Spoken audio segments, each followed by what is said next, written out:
गुरुदेव कहते हैं शास्त्राभ्यासो जिन पतिनुति संगति सर्वदार रे। मेरा पैसा लगा किस चीज में? शास्त्राभ्यासो, शास्त्र के अभ्यास में हमारे परिवार का पैसा लग जाए तो पैसा कैसे लगेगा? किसी धार्मिक ग्रंथ को छपाने का काम, धवला, जय धवला, महाधवला जैसे महान ग्रंथ जो आज की अलमारियों में रखे हैं, इसके कोई प्रकाशक होंगे तो प्रकाशक के साथ इसके कोई पुण्यार्जक परिवार भी होगा। उसने ग्रंथ को पढ़ा नहीं होगा लेकिन किताब छपवाने में पैसा दान दिया होगा। यह भी शास्त्राभ्यास हो। मैं अभ्यास नहीं कर पाता महाराज, मेरा बुद्धि का क्षयोपशम उतना नहीं है, लेकिन मैं चाहता हूं कि किसी विद्वान के हाथ तक यह पुस्तक पहुंच जाए। इसी विचार के साथ आप शास्त्र दान करते हैं। ये जो शास्त्र दान होता है, ये जो धन आपने दिया शास्त्र दान के निमित्त से, इसने कमाल किया है आपकी चटकी जिंदगी में।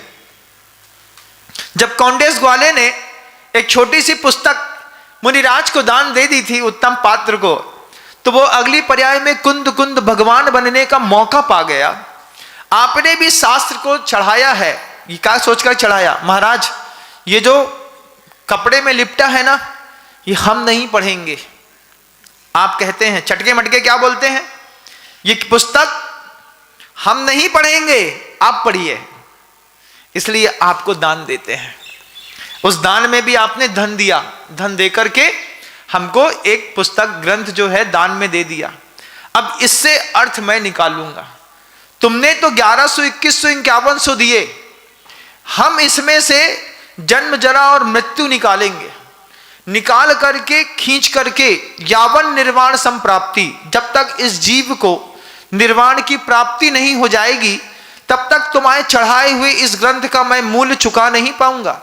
क्योंकि तुमने तो चढ़ा दिया, चढ़ा के निर्विकल्प हुए, लेकिन जिसके घर में संपत्ति आई संभालना अब उसकी जवाबदारी है। कितना मजबूत है शास्त्र दान देना, कितना मजबूत है शास्त्र दान का, दिए गए दान का उपयोग करना। दिया है तो व्यर्थ नहीं जाएगा, वो निकलेगा। कहाँ निकलेगा? समय पर निकलेगा, क्योंकि अभ्यास, शास्त्राभ्यास हो। लेकिन चटका मटका क्या करता है? पैसे दे करके किताब को बढ़िया बांध करके साधु को देता है और खुद शस्त्राभ्यासों में लग जाता है। हमसे बोलता है शास्त्र का अभ्यास करो, हम जब तक शस्त्र का अभ्यास करते हैं। तो आप शस्त्र के अभ्यास में लगे हैं। बोलो हाँ महाराज, हम तो चलाते नहीं। आप भले ही बंदूक ना चलाते हो, लेकिन मुंह की बंदूक तो खूब चलाते होंगे। जुबान से हिंसा, जिसको आचार्यों ने डोमेस्टिक वायलेंस कहा है, घरेलू हिंसा, कितने परिवार ऐसे हैं जो नहीं करते? कितने परिवार ऐसे हैं जो अपने घर में सुबह से लेकर शाम तक एक बार डोमेस्टिक वायलेंस नहीं करते? आप बताइए मुझे। एक ना एक सुबह से लेकर शाम तक एक बार तो चिल्लाते होंगे, कभी तो गाली निकलती होगी। ये भी तो एक बंदूक है महाराज, इधर की नहीं उठाई, इधर की उठाई। और जब वो बंदूक उठती है तो छोटी मोटी नहीं उठती, जुबान की बंदूक सबसे गहरी होती है। आचार्यों ने 10 प्रकार की भाषाएं आगम ग्रंथों में लिखी हैं, जिसमें कहते हैं अयमाननी, ऐसी भाषा बोली कि सामने वाले को अति मान पैदा हो गया, देख लेंगे हम तुमको। भाषा का कमाल है। फिर मज्झंग किसा, क्या हुआ? 20 से दिल के 2 टुकड़े हो गए, जीने की इच्छा खत्म हो गई, आत्महत्या कर ली। कितना बड़ा कत्ल हुआ। उसके बाद कहते हैं अयमाननी मज्झंग किसा भूयाण वहं करा, भ्रम पैदा करने वाली ऐसे शब्द बोले, समझ में नहीं आया ये किए।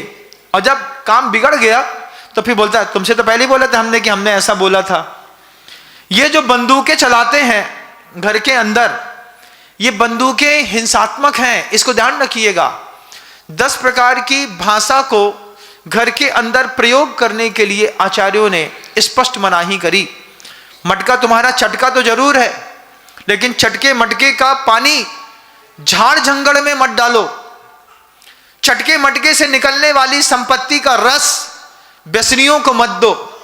जुआ मत खेलो, शास्त्राभ्यास करो। जय जिनेंद्र, अगर आपको मेरी वीडियो अच्छी लगती है तो प्लीज़ मेरे चैनल को सब्सक्राइब करिए, लाइक करिए, शेयर करिए। इसी तरह से अपना प्यार मुझे देते रहिए।